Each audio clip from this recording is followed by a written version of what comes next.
నమస్తే, తెలుగు వన్ న్యూస్కి స్వాగతం. పిఠాపురంలో తాను పోటీ చేయకుండా పవన్ కళ్యాణ్ కోసం సీటు త్యాగం చేసిన వర్మ ఇప్పుడు తెలుగు రాష్ట్రాల్లో చర్చనీయాంశం అయ్యారు. ఇప్పుడు ఎమ్మెల్యే కోటాలో ఉన్న ఎమ్మెల్సీ ఎన్నికల్లో కూడా ఆయనకు అవకాశం దక్కలేదు.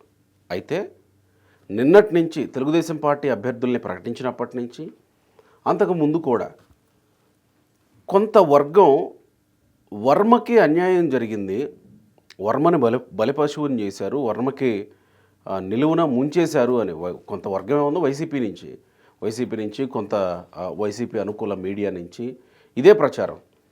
వర్మకు అన్యాయం చేశారు, వర్మని బలిపశువుని చేశారు, వర్మ అసంతృప్తితో రగిలిపోతున్నాడు, ఇలాంటి వార్తలే ప్రసారం చేస్తూ వచ్చాయి. రాత్రి కూడా ఇదే వార్త తెర మీదకి వచ్చింది. కొంత తెలుగుదేశం పార్టీ అనుకూల సోషల్ మీడియాల్లో కూడా ఇదే వార్తలు వచ్చాయి.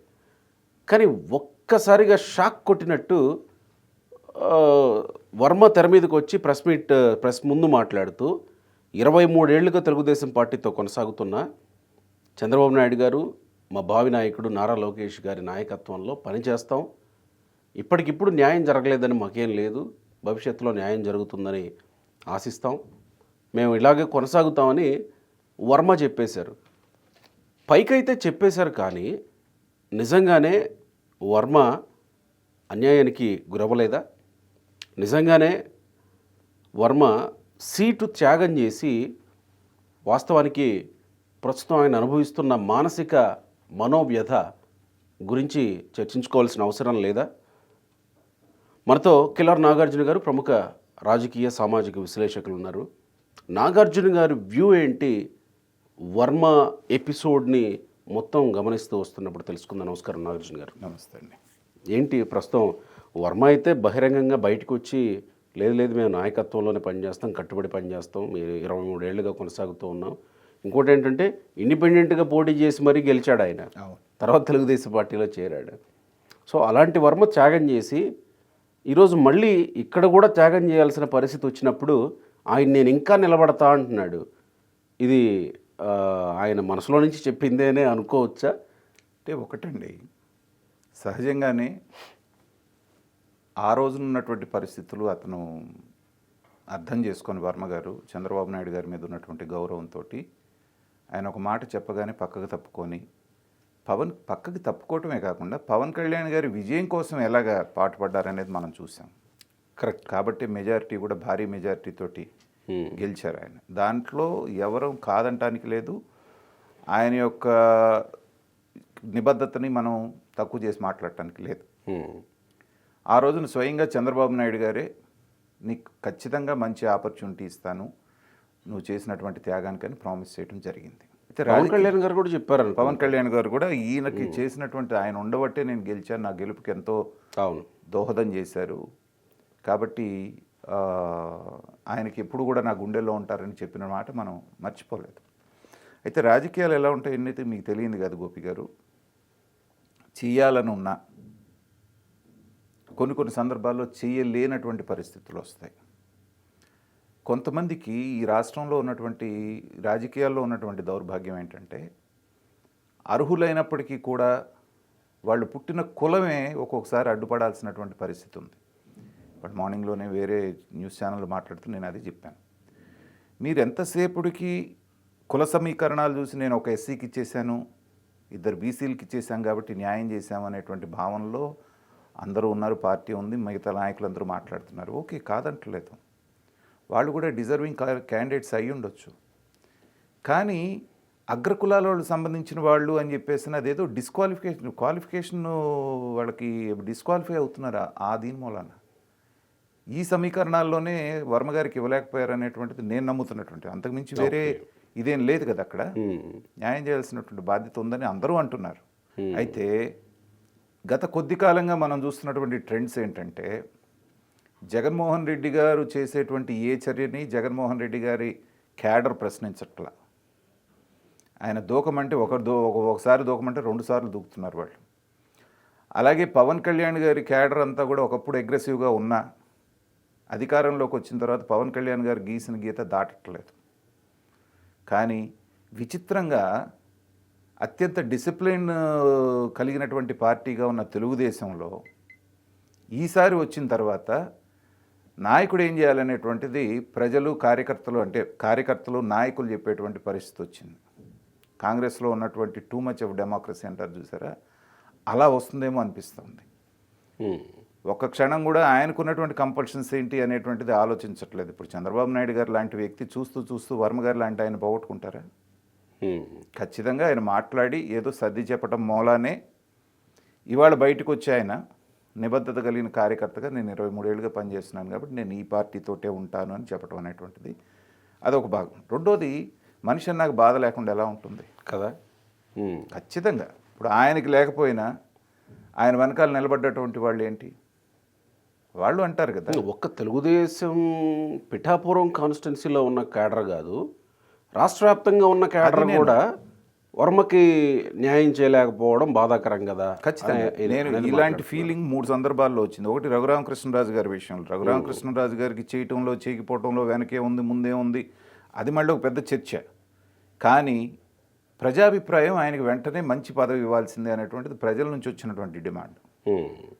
అలాగే జీవీ రెడ్డి గారి ఉదంతంలో మొన్న ఆయన తొందరపడ్డారా లేకపోతే ఆయన విఘ్నత ప్రదర్శించారా ఇవన్నీ పక్కన పెట్టినా కానీ ఒక భావోద్వేగానికి గురై కరెక్ట్ ఖచ్చితంగా అతనికి ఇవ్వాల్సిందని ఒక 2 రోజుల పాటు ఏ రకంగా హల్చల్ చేశారో చూసాం. కానీ నా విశ్లేషణలో నేను అంతకుముందు కూడా చెప్పాను, ఒక చోట ఎక్కడో అడిగితే ఇది ఎమ్మెల్సీ ఎలక్షన్ మీద ఏమన్నా ప్రభావం చూపిస్తుందా అంటే టీ కప్పులో తుఫాన్ లాగానే ముగుస్తుందని చెప్పాను. దానికి కారణం కూడా ఏంటంటే నాయకుడి తీసుకున్న నిర్ణయం మీద కాస్త కూస్త అసంతృప్తి ఉన్నా ఓటింగ్ దగ్గరికి వెళ్ళేటప్పటికి ఈయన తీసుకున్నది అసంతృప్తి ఉంది కదా అని వెళ్ళి జగన్మోహన్ రెడ్డికి వేస్తారా? అది వ్యతిరేకత కాదుగా, అసంతృప్తి మాత్రమే. వాళ్ళు అనుకున్నది ఏంది, వచ్చేసింది ఇంకేముంది అసలు అయిపోయిందని చెప్పేసాను. సర్వేలు కూడా దానికి అనుగుణంగానే నెక్ టు నెక్ ఉంటాయి, చాలా భయంకరమైన పోరాటం జరిగింది, కరెక్ట్ చాలా ఇది అని అందరు చెప్పారు. కానీ చూస్తే పూర్తి స్థాయి 1-sidedగా ఉంది. కాబట్టి ఏంటంటే వాళ్ళల్లో ఉన్న ఆకాంక్షలు వేరు. ఇప్పుడు అదే మళ్ళీ మూడోసారి వర్మ గారి విషయంలో ఈ ప్రాంతం ఆ ప్రాంతం పొద్దున్న నేను మాట్లాడిన దాంట్లో కూడా కొన్ని 100 కామెంట్స్ వచ్చినాయి కింద. వర్మ గారికి అన్యాయం జరిగింది, వర్మ గారికి 90% కామెంట్స్ అన్నీ కూడా ఆయనకి న్యాయం చేయాలనే. మరి ఆ విషయంలో సీటు త్యాగం చేసింది పవన్ కళ్యాణ్ కోసం కదా, ఆయన వైపు నుంచి కూడా ఈయనకు న్యాయం చేయాలనేటువంటి అడుగులు ఇప్పటి వరకు పడలేదు. 1 year అవుతుంది దగ్గరగా. ఇప్పుడు అంటే మనం మాట్లాడితే కొంతమంది కొన్ని విధాలుగా దాన్ని అర్థం చేసుకునే అంత ఇది ఉందో లేదో నాకు తెలియదు, కానీ నేనైతే నిష్కర్షగానే మాట్లాడదలుచుకున్నాను. మీరు ఎప్పుడైనా అంతే మాట్లాడతారు, మీకు ఆ స్వేచ్ఛ ఉంది. రఘురామకృష్ణరాజు గారి విషయంలో కూడా నేను ఎందుకంటే ప్రజలు భావోద్వేగానికి లోనవటం వేరు, రియాలిటీ వేరుగా ఉంటుంది. అది ఎలా పోర్ట్రే అయిందంటే రఘురామకృష్ణరాజు గారు 3 సంవత్సరాలు 4 సంవత్సరాలు పెట్టినటువంటి చాకిరేవి ఏదైతే ఉందో అది తెలుగుదేశం కోసమే ఆయన చేశాడు అన్నటువంటి అక్కడ ఫీలింగ్ వచ్చింది జనానికి. కానీ ఆయన ఉన్నటువంటి పార్టీ నుంచి వ్యతిరేకించి బయటకు వచ్చి ఆయనకి జరిగినటువంటి అన్యాయం మీద ఆయన పోరాటం మొదలు పెడితే మిగతా కొన్ని ఛానల్స్ ఆయనకి బాసటగా నిలవటం మూలాన, అంటే ఓపెన్గా మాట్లాడుతున్నాను కాబట్టి మీకు అర్థమవుతూ ఉంటుంది, ఆ ఛానల్స్ అనేవి ఆయన దగ్గరికి వెళ్ళి మీరు చెప్పింది ప్రజల దాకా తీసుకెళ్లారు కాబట్టే కదా మీరు అంత పాపులర్ అయ్యారు. అయినప్పటికీ లాస్ట్ మినిట్ వరకు మీరు ఏ పార్టీలోనూ చేరలేదు. అవును. కానీ బయటకు వచ్చే మాట్లాడారు, చంద్రబాబు నాయుడు గారికి నాకు న్యాయం చేయాల్సిన బాధ్యత ఆయన మీదే ఉందనేటువంటిది ఒక భారం ఆయన మీద పెట్టారు మీరు. దాన్ని అకామిడేట్ చేయడానికి ఇలా వర్మగారి లాగానే లాయల్గా ఉన్నటువంటి వాళ్ళ క్యాండిడేట్ని పక్కన పెట్టి మీకు ఇవ్వడానికి ఆయన ఎంత ఎక్సర్సైజ్ చేయాల్సి వచ్చింది. సేమ్ దాంట్లో ఇవాళ ఇండిపెండెంట్గా పార్టీ సపోర్ట్ లేకపోయినా గెలిచే అవకాశం ఉన్న వర్మ గారిని మీకోసం త్యాగం చేసినప్పుడు మరి ఆయనకి న్యాయం చేస్తానని పవన్ కళ్యాణ్ గారు కూడా అన్నారుగా. పొత్తు ధర్మంలో భాగంగా మరి మీకు ఒక సీట్ వచ్చిందే, దాన్ని చక్కగా తీసుకెళ్ళి మీ అన్నగారికి ఇచ్చుకున్నారు, కానీ వర్మ గారికి మీ తరపున ఇవ్వటంలో ఏమన్నా ఇబ్బంది ఉందా? ఇక్కడ వచ్చేటప్పటికి త్యాగం ఆయన చేశారు, వచ్చిన తర్వాత సీటు నాగబాబు గారికి, అంటే నాగబాబు గారికి అర్హత లేదని కానీ అలా చేయటం తప్పని నేను అంటలేదు. కానీ ఇక్కడ ఏది సముచితం ఆలోచించాలి కదా. ఖచ్చితంగా ఇప్పుడు మీ మూలాన అతనికి అన్యాయం జరిగింది. ఇప్పుడు నాదెళ్ల మనోహర్ గారు నేను తెనాలే కావాలని కూర్చున్నాడు, ఆలపాటి రాజా గారు ఖచ్చితంగా నల్లేరు మీద నడక ఆయన పరిస్థితి. సో అక్కడ పోటీ చేసి 20 రోజుల్లో ప్రచారం చేసి గెలుచుకోకుండా 6 నెలలు క్యాంపెయిన్ చేసుకోవాల్సిన పరిస్థితి ఆయనకి ఎందుకు వచ్చింది? నాదెళ్ల మనోహర్ గారి గురించి అక్కడ త్యాగం చేయటం వల్లనే కదా పొత్తు ధర్మంలో. అవును. మరి అక్కడ ఏదో న్యాయం చేయగలిగారు, ఆయనకి ఏదో పోరాడారు, గెలిచారు. మరి మీ వైపు నుంచి కూడా సరేనండి మాకు వచ్చిన దాంట్లో మా కోసం త్యాగం చేశారు కదా ఈయనకి ఇస్తున్నామనంటే ఎంత హుందాతనంగా ఉండేది. కరెక్ట్. పవన్ కళ్యాణ్ గారికి ఎంత మైలేజ్ వచ్చేది. ఒక రకంగా రాజకీయ విశ్లేషకుడిగా చెప్తున్నాను, తన సొంత అన్నకి ఇచ్చుకోవటం అనేది కూడా బయటికి చెప్పలేకపోవచ్చు, కానీ చాలామంది అది కొంతమందిలో అసంతృప్తి కూడా ఉంది. వచ్చిన సొంత క్యాడర్లో కూడా ఉండి సొంత క్యాడర్లో కూడా ఇప్పుడు ఆల్రెడీ మీరు చాలా పవర్ఫుల్ పొజిషన్లో ఉన్నారు. రేపొద్దున నాగబాబు గారిని తీసుకొచ్చి ఎమ్మెల్సీని చేసి మళ్ళీ మినిస్టర్ని కూడా చేస్తారంటున్నారు. అది కనుక చేస్తే మోరల్గా కొంత ఇబ్బంది వచ్చేటువంటి విషయం.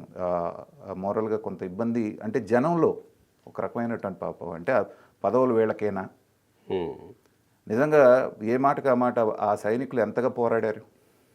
ఒక దిశ లేకపోయినా వాళ్ళలో ఉన్న ఆవేశాన్ని మొత్తాన్ని ఎప్పుడైతే తెలుగుదేశంతో ఎక్స్పీరియన్స్డ్ పార్టీతో పొట్టు పెట్టుకున్నప్పుడు ఛానలైజ్ అయింది. ఆర్గనైజ్డ్గా క్యాడర్ పరంగా బలంగా ఉన్నటువంటి ఒక పార్టీకి అనార్గనైజ్డ్గా ఉన్నటువంటి మంచి ఇమేజ్ ఉన్నటువంటి మాస్ ఇమేజ్ ఉన్నటువంటి ఈ క్యాడర్ ఏదైతే జోడీ అయిందో వాళ్ళ అనుభవం వీళ్ళ ఆవేశం ఉపయోగపడటం వల్ల ఇంత పెద్ద ఎత్తున విజయం వచ్చింది. ఒక రకంగా పిఠాపురాన్ని పవన్ కళ్యాణ్ తన సొంత నియోజకవర్గంగా చేసుకునేటువంటి ప్రయత్నంలో భాగంగా ఆయన రాజకీయ అడుగులు పడుతున్నాయేమో, అందుకు ఒక రకంగా ఏమన్నా వర్మనే ఏమన్నా సైడ్ చేసే ప్రయత్నాలు జరుగుతున్నాయా? రాజకీయ నాయకుడిగా పరిణితి సాధించాలి అంటే సైడ్ ఇప్పుడు వర్మ గారి బాధ కూడా ఏంటి, మేము త్యాగం చేసినా ఇక్కడ తెలుగుదేశం వాళ్ళకి విలువ లేకుండా పోయింది మాకు అనేటువంటిది పలు సందర్భాల్లో 2-3 సందర్భాలు ఆయన వచ్చి బహిరంగంగా చెప్తున్నారు. అయినా సముదాయించుకుంటానే వస్తున్నారు. ఆయన వచ్చినప్పుడు మీరు పిఠాపురంలో బలపడాలి అంటే వర్మ గారిని కలుపుకెళ్ళాలంటున్నాను నేను. అంటే వర్మ గారిని కలుపుకెళ్తే అంటే ఆయన ఇంకొక పవర్ సెంటర్గా ఉండి ఇద్దరు కలిసి వెళితే 2 పవర్ సెంటర్స్ ఇబ్బంది అవుతుందేమో. అదే ఆయన్ని ఏ రకంగా మీరు కన్విన్స్ చేసుకుంటారనేటువంటిది మీ మీద బాధ్యత అంటున్నాను. చంద్రబాబు నాయుడు గారితో చెప్పి ఇదిగో నేను ఇక్కడ రాజకీయం చేస్తే ఇక్కడి నుంచే చేయదలుచుకున్నానండి, వర్మ గారికి ఎలా ఒప్పిస్తారో చూసి న్యాయం చేయండి అనేటువంటిది అందరూ కూర్చొని మాట్లాడుకుంటే ఇబ్బందికరమైన విషయం. ఆయన చెప్పకపోయినా ఇక్కడ అదే కనపడుతుంది కదా. ఇప్పుడు వైసీపీ నుంచి పెండెం దొరబాబుని ఆయన క్యాడర్ని జాయిన్ చేసుకున్నారు. ఈయనకి ఇన్సెక్యూరిటీ ఉంటుంది కదా. ఉంటుంది కదా. బహుశా అది వర్మ చర్చించారో లేదో తెలియదు. కాబట్టి ఏంటంటే నేను అనేది అలా గనక మీరు చేస్తే, అలా గనక ఏదైనా బలపడాలి అని మీరు అనుకుంటే అది బూమరాంగ్ అవుతుంది అనేటువంటిది రాజకీయ విశ్లేషకుడు నాకున్నటువంటి. ఇప్పుడు రాష్ట్ర వ్యాప్తంగా ఒక ఎమ్మెల్సీ పదవి ఇవ్వకపోతేనే మీరు వర్మ మీద అంత సానుభూతి వస్తున్నప్పుడు, రేపొద్దున మీ ఇద్దరు కలిసి అసలు ఆయన్ని తీసుకెళ్ళి పక్కన పెట్టేశారు అంటే రేపొద్దున ఇండిపెండెంట్గా చేసినా మళ్ళీ గెలుస్తాడు ఆయన. లేదా ఆయనకి మనసు విరిగిపోయి ఏ వైఎస్ఆర్సీపీలోనూ జాయిన్ అయ్యాడు అనుకోండి, చక్కగా మీరు బంగారుపల్లెంలో తీసుకెళ్ళి ఇచ్చినట్టే అవుతుంది. ఎందుకంటే మీరు అక్కడ నిజంగా అనుకున్న ఇది ఊహాజనితమైనటువంటిది వార్త అయినప్పటికీ నిజంగా ఇద్దరు కలిసి కనుక ఆ పని చేస్తే పవన్ కళ్యాణ్ గారి క్రెడిబిలిటీ కూడా దెబ్బతినే అవకాశం ఉంది.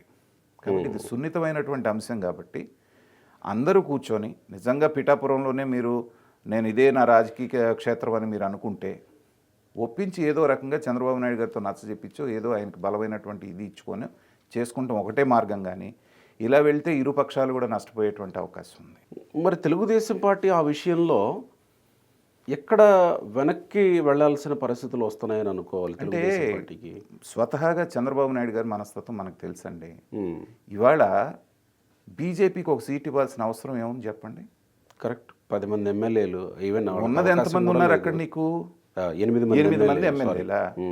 సో 135 మంది గెలిచిన వాళ్ళకేమో 3, 21 గెలిచిన వాళ్ళకి 1. ఏ రేషియో ప్రకారం వేసుకున్నా కానీ బీజేపీ ఎట్లా వెళ్తుందో అర్థం కాని పరిస్థితి. పొద్దున నా డిస్కషన్లో బీజేపీ నాయకుడు మాట్లాడతారు, మేము ఉన్నాం కదండి పైనుంచి ఫండ్స్ అంటే నర్మగర్భంగా చెప్తున్నారు ఆయన, పైనుంచి ఫండ్స్ రావాలంటే మేమే కదా కీలకం అని. పూడి తిరుపతి రావు అనుకుంటా ఆయన మాట్లాడారు పెద్దలు. ఆయన పార్టీని డిఫెండ్ చేసుకుంటూ మాట్లాడారు అనుకోవాలి. కానీ ఇప్పుడు ఏమైంది, తిప్పి తెలుగుదేశం వేలుతోటి తెలుగుదేశం కన్నును పొడుస్తున్నారు. ఇవాళ ఎవరికి ఇచ్చారు చెప్పండి? ఎవరికి ఇచ్చారు? సోమవీర్రాజుకు తీసుకెళ్ళి ఇచ్చారా? వాళ్ళు తెలుగుదేశం క్యాడర్ మొత్తం బగ్గుమంటుంది. మీరు ఇచ్చేసిన తర్వాత తెలుగుదేశం పార్టీ నుంచి అలా కాదు. వన్స్ కూటమిలో బీజేపీ నుంచి ఒక క్యాండిడేట్ కన్నా తర్వాత పలానా క్యాండిడేట్కి ఇవ్వండి, పలానా క్యాండిడేట్కి ఇవ్వద్దు అని అనడానికి వీళ్ళకి ఆ ఇది లేదు కదా, ఆ హక్కు లేదు కదా. అది మాకు ఇచ్చేశారు, మేము ఎవరికైనా ఇచ్చుకుంటాం. అది లేకపోయినా వాళ్ళని తీసుకొచ్చి మనం ఎవరైతే మాకు వ్యతిరేకంగా పనిచేశారో, ఎవరైతే వైసీపీ కోవర్ట్ లాగా పనిచేశాడో అధ్యక్షుడి స్థానంలో ఉండి అతనికి ఇవ్వటం కోసం మేము త్యాగం చేసింది అంటున్నారు. ఇప్పుడు అది కదా పాయింట్. అఫ్ కోర్స్ ఖచ్చితంగా వీళ్ళలో ఆవేదన ఉంటుంది, కాదంట్లా. కానీ మాకు ఇచ్చేసిన తర్వాత మా ఇష్టం కదా అని ఇది వాళ్ళకు ఉంటుంది కదా. ఇక్కడే బీజేపీ వాళ్ళ యొక్క దీని మీద నాకు ఎప్పటికీ కూడా బీజేపీని పూర్తి స్థాయిలో నేను నమ్మను. వాళ్ళు ఎప్పుడు కూడా ఒక పక్కన ఒక ఛాన్స్ పెట్టుకొని చంద్రబాబు నాయుడు గారిని, లేకపోతే ఒక చంద్రబాబు నాయుడు గారే కాదు, పొత్తులో ఉన్న ఎవరినైనా కార్నర్ చేయడానికి ఒక ఆప్షన్ ఎప్పుడు పెట్టుకుంటారు వాళ్ళు. ఏ సోము వీర్రాజు అయితే మీ పొత్తు కుదరకూడదు వీళ్ళకి అని చెప్పేసి అని విశ్వప్రయత్నం చేశాడు వైఎస్ఆర్సీపీ తరఫున, మీకు అవసరం లేదు, అసలు అవకాశమే లేనటువంటి చోట ఒక సీటు మీరు అడిగి మరీ తీసుకెళ్ళి సోము వీర్రాజుని మీరు ప్రవేశపెడుతున్నారంటే మీ ఇంటెన్షన్స్ని ఏమనుకోవాలి? అతనికి మించిన అర్హత కలిగిన వాళ్ళు ఎవరు లేరా? అంతకుముందు ఎమ్మెల్సీ చేశాడు, రాష్ట్ర పార్టీ అధ్యక్షుడిగా చేశారు, ఇంతమంది చేసి కష్టపడుతున్న వాళ్ళు ఎవరికి లేకుండా ఇది చేయటం ఏంటంటే జగన్మోహన్ రెడ్డికి ఏం సంకేతం పంపిస్తున్నారు మీరు? మీకు ఇంకో తోడు పంపిస్తున్నాను కౌన్సిల్లో ఆడుకోండనేగా. ఇప్పుడు మనకే ఆ ఫీలింగ్ కలుగుతున్నప్పుడు సాధారణ కార్యకర్తకి ఏం ఫీలింగ్ కలుగుతుంది? కాబట్టి ఏంటంటే చంద్రబాబు నాయుడు గారికి ఉన్నటువంటి ఆ మనస్తత్వం, ఆ ఊగిసలాడదోని వాళ్ళు ఏమనుకుంటారు వీళ్ళు ఏమనుకుంటారు కొంతదేమన్నా మారిందేమో అనిపించింది. కానీ ఇవాళ ఆయనకు ఒకటి ఇచ్చిన తర్వాత సరే పవన్ కళ్యాణ్ గారికి అంటే న్యాయబద్ధంగా వెళ్లాల్సిందే ఒకటి. వీళ్ళకి out of the blue Rajya Sabha సీట్లన్నీనేమో అక్కడ కావాల్సింది అక్కడ అడిగి తీసుకుంటున్నారా? సెంట్రల్లో దీనికి వచ్చేటప్పటికి మాకు కావాలని తీసుకుంటున్నారు. ఆర్ కృష్ణయ్యని తీసుకెళ్ళి ఇక్కడ చంద్రబాబు నాయుడు గారు నానా తిట్లు తిట్టినటువంటి వ్యక్తిని అటు నుంచి తీసుకొచ్చి ఇటు తీసుకుపోయారు. ఇప్పుడు రేపు మొన్న విజయసాయిరెడ్డి రాజీనామా చేసింది కూడా బీజేపీ అడుగుతుందని అంటున్నాడు. నిజంగా కనుక విజయసాయిరెడ్డిని కనుక వాళ్ళు చేర్చుకుంటే బీజేపీనే అడుగుతుందంట ఆ సీటు కూడా. నేను అనేది ఆ సీటు తీసుకొని దాంట్లో మళ్ళీ ఎవరినన్నా వీళ్ళకి సంబంధించినప్పుడు విజయసాయిరెడ్డి కూడా రేపు ఎల్లుండి చేరతారంటున్నారు బీజేపీలో. అది కనుక జరిగిందనుకోండి వీళ్ళ బంధం ఇంకా గట్టిగానే కొనసాగుతుంది అనేటువంటిది ప్రజలు నమ్మేటువంటి అవకాశం ఉంది. ఇక్కడ ఇంకొక విషయం, జీవిరెడ్డి ఇష్యూ జరుగుతున్నప్పుడు ఎమ్మెల్సీ ఎన్నికల మీద ప్రభావం చూపిస్తుంది. ఎమ్మెల్సీ ఎన్నికల్లో తెలుగుదేశం పార్టీ అభ్యర్థి అయిన రాజా ఓడిపోతారు అని విపరీతంగా ప్రచారం జరిగింది. కానీ ఆ ప్రచారం బూమరాంగ్ అయింది. వైసీపీ ఆశల మీద నీళ్లు జల్లారు అక్కడ గ్రాడ్యుయేట్లు. ఇక్కడ కూడా వర్మ విషయంలో వర్మ తిరగబడతారు, ఆయనకు అన్యాయం జరిగిందని వరుస కథనాలు ప్రసారం చేస్తూ కొంతమంది బయటకు వచ్చి మాట్లాడుతూ వచ్చారు. ఇక్కడ కూడా బూమరాంగ్ అయింది. వర్మ మళ్ళీ లేదు నేను తెలుగుదేశం పార్టీకి కట్టుబడి ఉంటాను, నేను సైనికుడిలా పనిచేస్తానని ఆయన చెప్పుకొచ్చారు. ఇక్కడ వైసీపీ ఆశల మీద నీళ్ళు జల్లినట్టు. ఇంకొకటి ఏంటంటే కంక్లూడింగ్ పాయింట్ నేను చెప్పేది, వర్మ గారు కొంత రాజకీయ విఘ్నత ప్రదర్శించారని నేను అనుకుంటున్నాను. ఎందుకంటే రెండోసారి ఇంకొకసారి వర్మ గారిని నెగ్లెక్ట్ చేసేటువంటి పరిస్థితి లేకుండా ఆ పరిస్థితి తీసుకొచ్చేసారు ప్రభుత్వాన్ని. ఈసారి పర్వాలేదు పార్టీ నిర్ణయాన్ని కట్టుబడి ఉంటానని చెప్పడం ద్వారా నెక్స్ట్ ఏ అవకాశం వచ్చినా కానీ వర్మ గారిని ఇగ్నోర్ చేసే అవకాశం లేకుండా పోయింది వాళ్ళ పార్టీకి. అవును కదా. సో ఆ ఒక్క మాటతోటి ఆ ఎడ్జ్ తీసుకున్నారు ఆయన. కాబట్టి రేపు పొద్దున ఏది వచ్చినా సరే రాజ్యసభ అంటారా ఇంకోటి అంటారా లేకపోతే పెద్ద పదవి నామినేటెడ్ పదవి అయినా ఫస్ట్ ఈయన పేరు పరిశీలించిన తర్వాతే ఇంకొక వాళ్ళ పేరు పరిశీలించేటువంటి కంపల్షన్ని ఆయన ఇటు వాళ్ళకి వీళ్ళకి చెక్ పెట్టారు, వీళ్ళ భుజాల మీద పెట్టేశారు ఆ బాధ్యతతోటి. కాబట్టి ఖచ్చితంగా న్యాయం జరుగుతుందని నేనైతే అనుకుంటున్నాను. Right sir, thank you.